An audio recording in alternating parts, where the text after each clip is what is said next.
જય ચેહરમાં, જય સધીમાં, જય ગોગા મહારાજ. ચેહરધામ ભરૂચ ચેનલમાં આપનું સ્વાગત છે. તો ચેહરધામ ભરૂચ તરફથી આજની સમક્ષ આપણી સામે એક વિડીયો મસ્ત મજાનો લઈને આવ્યો છું. ત્યારે કે માતાજીનું અનુષ્ઠાન કઈ રીતે કરવું, અનુષ્ઠાનના નિયમો, અનુષ્ઠાનની અંદર શું ખાઈ શકાય, શું ના ખાઈ શકાય, અનુષ્ઠાનને કયા કયા નિયમોનું પાલન કરવું હોય, એ વિષય પર મસ્ત મજાનો વિષય અને મસ્ત ચર્ચા આપણી સમક્ષ આજે કરી દઉં છું. ત્યારે કે સૌ પ્રથમ અત્યારે શ્રાદ્ધ પક્ષ ચાલી રહ્યું છે અને આ પવિત્ર દિવસોની અંદર થી શરૂઆત નવરાત્રીની અને નવરાત્રીનું અનુષ્ઠાન કઈ રીતે કરવું, જે મારા નવા દિવસ અને નવા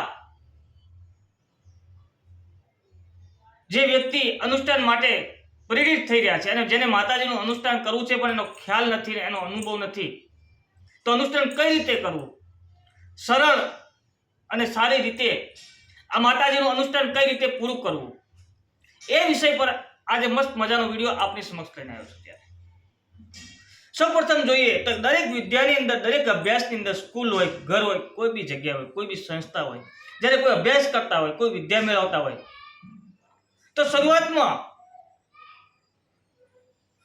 જ્યારે બાળક 5 વર્ષ 6 વર્ષનું થાય ને સ્કૂલે મૂકી એટલે ડાયરેક્ટ જ એને કોઈ દિવસ શિક્ષક ગુરુ ડાયરેક્ટ એબીસીડી નથી આપી દેતા કે કક્કો નથી આપી દેતા, બાળકસડી નથી આપી દેતા. સૌ પ્રથમ એને ડોટ એક ટપકું શીખવાડે છે કે અહીં તમે ટપકા કરો. અને આ દેવગતિની અંદર પણ એક ટપકાથી શરૂઆત થાય છે, જેને ત્રાટક વિદ્યા કહેવામાં આવે છે. એક ડોટ કરી અને ડોટ ઉપર પહેલા સૌ પ્રથમ પેલું ધ્યાન કેન્દ્રિત કરવાનું હોય છે. 5 મિનિટ, 10 મિનિટ, 20 મિનિટ તમે ધ્યાન કેન્દ્રિત કરો અને ધ્યાન કેન્દ્રિત કરતા કરતા કરતા તમે ક્યારે એ લેવલ પર પહોંચી જશો તેની પણ તમને ખ્યાલ નહીં રહે અને એનો બી તમને ખ્યાલ કે ખબર નહીં પડે કે તમે ક્યાં પહોંચી ગયા.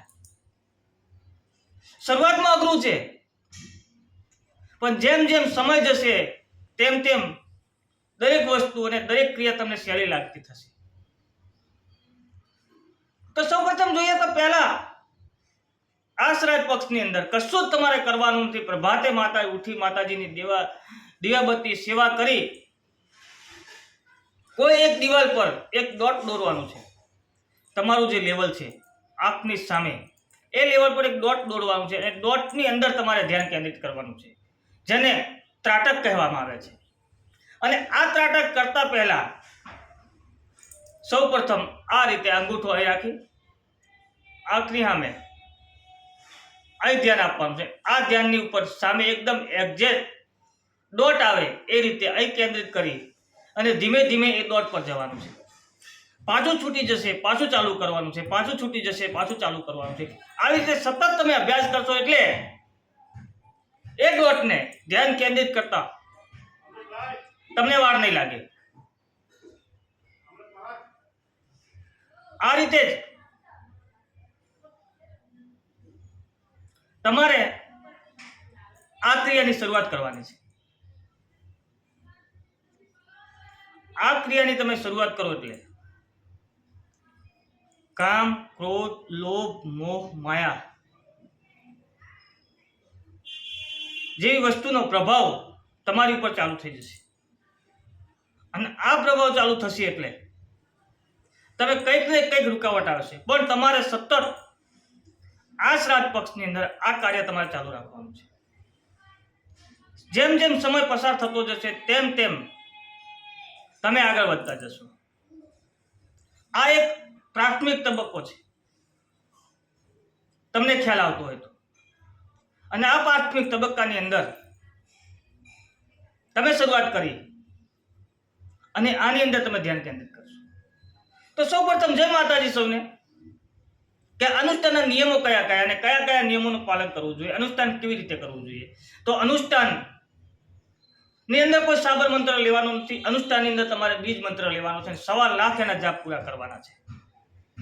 તો આ શ્રાદ્ધ પક્ષની અંદર તમારે 1 કલાકમાં તમે કેટલા જાપ કરી શકો છો, કેટલી માળા કરી શકો છો, એની પ્રેક્ટિસ તમારે આ શ્રાદ્ધ પક્ષની અંદર કરી લેવાની છે.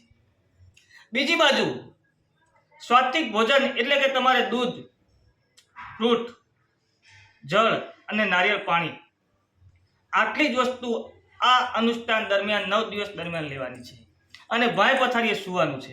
અનુષ્ઠાન સવારે પ્રભાતથી બ્રહ્મ મુહૂર્તથી 9 વાગ્યા સુધી જ કરવાનું છે અને સાંજે 5 વાગ્યા પછી રાત્રિના 8 વાગ્યા સુધી જ તમારે અનુષ્ઠાન કરવાનું છે. આ અનુષ્ઠાન દરમિયાન તમારે ઘર છોડી બહારગામ જવાનું નથી, તમારે ઘરે જ રહેવાનું છે. અનુષ્ઠાન માટે અખંડ જ્યોત 9 દિવસ અથવા તમે જવારા પણ કરી શકો છો. અનુષ્ઠાન દરમિયાન એક ટાઈમ બ્રાહ્મણને ભોજન આપવાનું છે અને શિવની પૂજા કરવાની છે. આ અનુષ્ઠાન દરમિયાન અનુષ્ઠાનના ઘણા બધા નિયમોનું પાલન કરવાનું છે, જેમાં બ્રહ્મચર્ય, ભોય પથારી, મોરૈયો કે સાબુદાણાની ખીચડી ખાઈને આ અનુષ્ઠાન કરવાનું થતું નથી. અનુષ્ઠાન માટે જે ફળ છે, ફ્રૂટ છે, ગાયનું દૂધ છે, નારિયેળનું પાણી છે, તમે લઈ શકો છો. આના સિવાય વધારે કોઈ વસ્તુ લેવાની થતી નથી. આ અનુષ્ઠાન પૂરું થાય એટલે દશાન હોમ બ્રાહ્મણ દ્વારા છેલ્લે હોમ કરી એની આહુતિ આપવાની છે અને બ્રાહ્મણોને ભોજન આપવાનું છે. અને આ તમારું અનુષ્ઠાન પૂરું થાય એટલે એક શરીરની અંદર કંઈક નવી ઉર્જા સાથે તમે બહાર આવશો અને જેમ જેમ તમારો વર્ષો વીતતા જશે ને અનુષ્ઠાનનું ફળ તમને દેખાશે. તો આજનો વિડીયો આટલો શોર્ટ વિડીયોની અંદર, આ 6 થી 7 મિનિટના વિડીયોની અંદર અનુષ્ઠાન વિશે એવી ઘણી બધી વાતો હું આપની સમક્ષ લઈને આવ્યો છું. અનુષ્ઠાન તમે કોઈ પણ કુળદેવીનું, તમારું કોઈ બી ઈષ્ટદેવ અથવા તમે જેને માનતા હોય એ શક્તિનું તમે અનુષ્ઠાન કરી શકો છો. અનુષ્ઠાન એટલે નિયમિત 9 દિવસનું, 3 દિવસનું, 7 દિવસનું પણ અનુષ્ઠાન હોય છે. પણ આ નવરાત્રિનું અનુષ્ઠાન 9 દિવસનું નવદુર્ગાની સાથે માતાનો દીવો રાખી, દીવા પર ધ્યાન રાખી, જળ પર ધ્યાન રાખી, જળને અથવા દીવાને તમારે સાક્ષી બનાવી અને આ કાર્ય કરવાનું છે. અથવા ગાયના તબેલામાં, અથવા પીપળાના ઝાડ નીચે, અથવા શિવાલયની અંદર, અને આ જગ્યા પર તમે અનુષ્ઠાન કરી શકો છો. આ અનુષ્ઠાન કરવા માટેની જગ્યાઓ છે.